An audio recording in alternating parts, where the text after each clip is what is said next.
Chers amis, bonjour, on se retrouve pour les passions d'un Hébreu. Nous sommes à l'épisode 3, concernant le sujet du gommage des identités.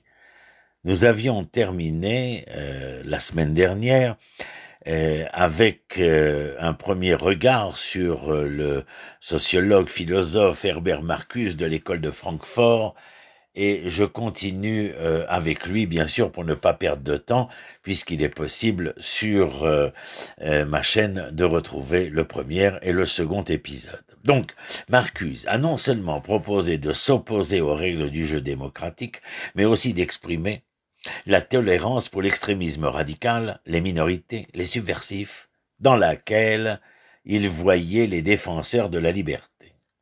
La violence, expliqua-t-il, est une chose mauvaise et inhumaine en général, mais il y a une différence entre la violence révolutionnaire et réactionnaire représentée par les radicaux et les minorités, et la violence perpétrée par les oppresseurs, entendez, le capital et les bourgeois. Afin de libérer la tolérance, a-t-il écrit, l'intolérance au mouvement de droite et la tolérance au mouvement de gauche doivent être maintenues. Quant à l'étendue de cette tolérance et de cette intolérance, elle s'étendra aussi bien au stade de l'action qu'à celui de la discussion et de la propagande, de l'action comme de la parole, écrit-il. Un exemple frappant de cette idée est apparu des décennies plus tard aux États-Unis, lorsqu'on a demandé aux militants d'Antifa et du BLM d'arrêter de brûler des bâtiments et de détruire des magasins.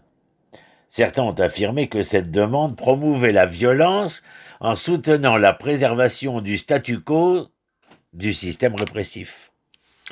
La stratégie de Gramsci, vous vous rappelez Antonio Gramsci, consistant à utiliser des intellectuels pour faire des ravages sur l'ensemble traditionnel des valeurs sous-jacentes à la société occidentale, a reçu un coup de pouce significatif dans les années 1950 et 1960, à partir d'un autre groupe d'intellectuels, des théoriciens postmodernes dont beaucoup étaient nihilistes. Ces théoriciens ont commencé à démanteler la logique de base de la civilisation occidentale à travers trois thèmes principaux. Entendez, la vérité, le langage et le pouvoir. Ainsi nous l'explique le célèbre psychologue norvégien, le professeur Steinar Kvale, en 1992. Le premier thème, vérité, traitait de leur point de vue d'un concept relatif à propos duquel un grand scepticisme doit s'exprimer. Aucun d'entre eux n'a accepté la possibilité qu'il y ait une vérité universelle, une conception qui a caractérisé toutes les religions depuis l'aube de l'histoire pourtant.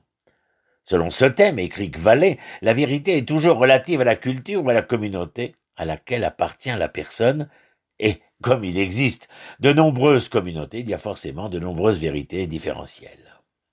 Et parce qu'il existe de nombreuses vérités différentes qui décrivent la réalité, aucune vision du monde ou même une seule vérité n'est vraie dans son sens absolu. Toutes les vérités seraient donc égales et il n'est donc point possible de déterminer qu'une vérité est morale supérieure ou plus correcte qu'une autre vérité.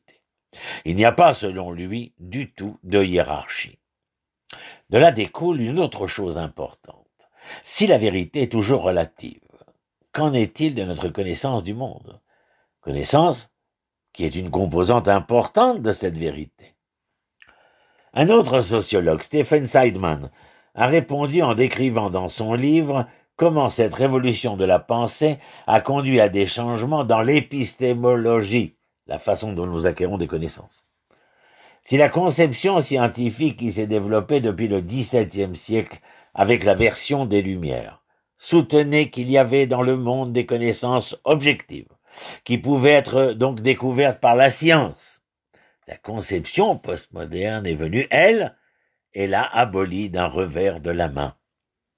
Les postmodernistes expriment un scepticisme extrême quant à la possibilité d'obtenir des connaissances objectives, par exemple à travers des processus tels que des observations, des mesures, des expériences et des réfutations, etc., écrit en 2020 le docteur James Lindsay, un expert dans les post-théories de la modernité, dans un livre qui s'intitule « Théorie cynique ». Au lieu de cela, les postmodernistes croient au constructivisme, une notion selon laquelle nos connaissances sont créées à travers le langage que nous utilisons, c'est-à-dire qu'il s'agit d'un travail subjectif qui dépend de nous, humains, influencés par les relations sociales et les interactions entre les personnes de notre culture singulière particulière. Ici, vous le voyez maintenant, nous entrons déjà dans le deuxième thème. Après la vérité, le langage. L'acteur principal de ce thème était le philosophe français bien connu Michel Foucault, dont les livres Histoire de la folie à l'âge classique en 1961, Les mots et les choses célèbres en 1966 et L'archéologie du savoir en 1969 traitaient des liens entre la langue ou la façon dont nous exprimions des choses dans une culture particulière, la nôtre, et la création de connaissances et de pouvoir. Foucault a soutenu que les phrases que nous écrivons ou disons déterminent, par des règles d'expression dominantes, ce qui sera considéré comme la vérité. Ainsi, notre langage crée une force sociopolitique qui détermine ce qui est juste et non la réalité objective qui le détermine. Vous suivez, j'espère. Dans son livre Les mots et les choses, Foucault plaide contre l'existence de concepts objectifs de vérité et suggère plutôt que nous pensions en termes de régime de vérité qui varie en fonction de la perception des connaissances de chaque culture. Jean-François Lyotard, célèbre bien entendu par son ouvrage reconnu mondialement et introduisant le concept de postmodernisme, on a également traité du sujet dont je vous entretiens. Il a critiqué la science et l'éducation et a finalement soutenu que la science et la technologie ne sont qu'un type de jeu de langage utilisé pour former la vérité et que ce type domine tous les autres jeux de langage. Sans aucun doute, Foucault, Lyotard et leurs camarades intellectuels ont réussi, à travers les deux thèmes de la vérité du langage, à saper fondamentalement la logique de base qui était enracinée dans les conceptions de la connaissance et de la vérité en Occident. La non-reconnaissance de la possibilité de l'existence d'une vérité objective a conduit à brouiller toutes les frontières et à brouiller les hypothèses faites par les penseurs du passé, y compris la frontière même entre objectif et subjectif, entre vérité et croyance, entre la science et l'art, entre le naturel et l'artificiel, entre la culture haute et basse, entre humain et humain, entre l'homme et les machines. Presque toutes les catégories socialement importantes ont été délibérément subverties par les théoriciens postmodernes pour priver ces catégories de toute validité objective et perturber les systèmes de pouvoir qui peuvent y exister, écrit Lindsay. Ce qui conduit au troisième thème, le pouvoir.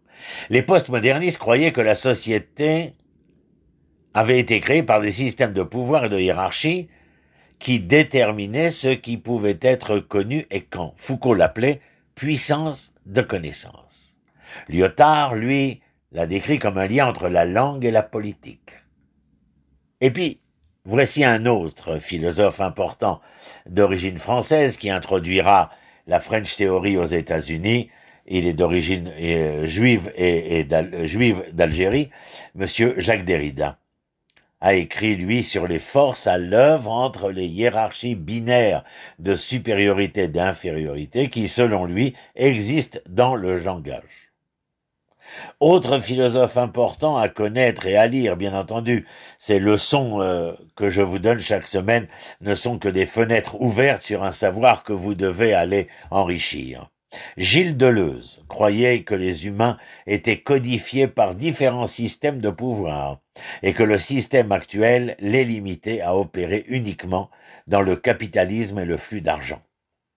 Gilles Deleuze était un philosophe éminemment connu et qui sévira longtemps à cette nouvelle université révolutionnaire qu'on appelait l'université de Vincennes à Paris.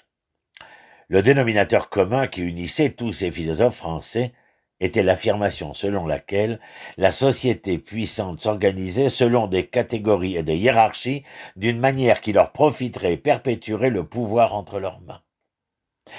Ils ont déterminé quelle catégorie ou groupe entendez, identité, seraient retenues et lesquelles ne le seraient point, et dans quel modèle ou système sociaux les personnes seraient placées ou encodées, si vous voulez.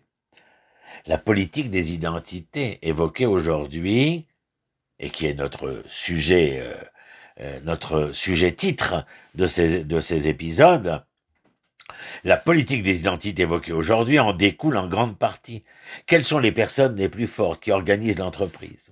Si le marxisme croyait qu'il s'agissait de la bourgeoisie, classe moyenne et au-dessus, le néo-marxisme soutenait qu'il pouvait s'agir de plusieurs groupes différents, entendez, l'homme blanc, la bourgeoisie, l'État, etc. Ainsi, la politique des identités a permis de passer d'un état de lutte entre deux classes principales, entendez là aussi travailleurs contre la bourgeoisie, à une lutte plus large appropriée à la société occidentale dans son ensemble. Entre de nombreux groupes opprimés, les femmes, les gays, les noirs, les musulmans, etc., et de nombreux oppresseurs, que je rappelais il y a un instant, hommes blancs, bourgeoisie, État, etc. Et donc, ce qui a commencé comme un ensemble de mouvements pour les droits des femmes, pour les gays, les lesbiennes, pour les noirs et pour différents groupes ethniques est rapidement devenu un ensemble de groupes opprimés qui ont dû combattre leurs oppresseurs, dirigés par des hommes blancs qui ont pris le contrôle du monde. Et comment combattez-vous les hommes blancs qui gouvernent? Utilisez la langue, l'outil par lequel on contrôle la société. Par exemple, éliminer l'utilisation de termes qui expriment la supériorité d'un groupe particulier ou de termes qui expriment une hiérarchie raciale ou sexuelle. Le programme de Gramsci a progressé comme prévu. Les intellectuels ont conquis les institutions universitaires et ont réussi à utiliser des théories critiques pour saper la base logique et des valeurs de la société occidentale, tout en créant une infrastructure idéologique pour faire avancer les luttes entre différents groupes sur la voie du renversement de l'ordre existant. Mais il manquait encore quelque chose. La dignité des théories est peut-être en place, mais elles ne suffisent pas en elles-mêmes. Une action active est également nécessaire pour mettre en œuvre ou en pratique, comme le disent les néo-marxistes. Ainsi, dans les années 80 et 90, des théories politiques se sont développées à partir du postmodernisme qui ont fait apparaître un autre pas en avant de l'activisme et portera des noms vagues tels que postcolonialisme, féminisme noir, queer et théorie critique de la race. Un mot sur queer. La théorie queer est une théorie sociologique et philosophique qui postule que la sexualité, mais aussi le genre masculin, féminin ou autre, d'un individu ne sont pas déterminés exclusivement par son sexe biologique, mâle ou femelle, mais par son environnement socio-culturel, par son histoire de vie ou par ses choix personnels. Le postmodernisme peut être considéré comme une sorte de virus en évolution rapide, écrit l'INSEE. Sa forme originale et pure n'était pas durable. Elle ne pouvait pas se propager du monde universitaire à la population, ou la populace si vous préférez, en général, car elle était très difficile à percevoir et loin de la réalité sociale. Et là, l'INSEE explique que sa mutation ou sa forme nouvelle et contagieuse lui a permis de passer du milieu universitaire aux militants et de là aux gens ordinaires. Je cite, « Le virus a muté et créé plusieurs nouvelles souches qui se concentrent sur un objectif pratique qui n'existait pas auparavant, reconstruire la société sous la forme d'une idéologie connue sous le nom de justice sociale. » Et vous voyez ô combien même le terme justice sociale sera galvaudé. La suite à la semaine prochaine pour l'épisode numéro 4. Shalom, shalom.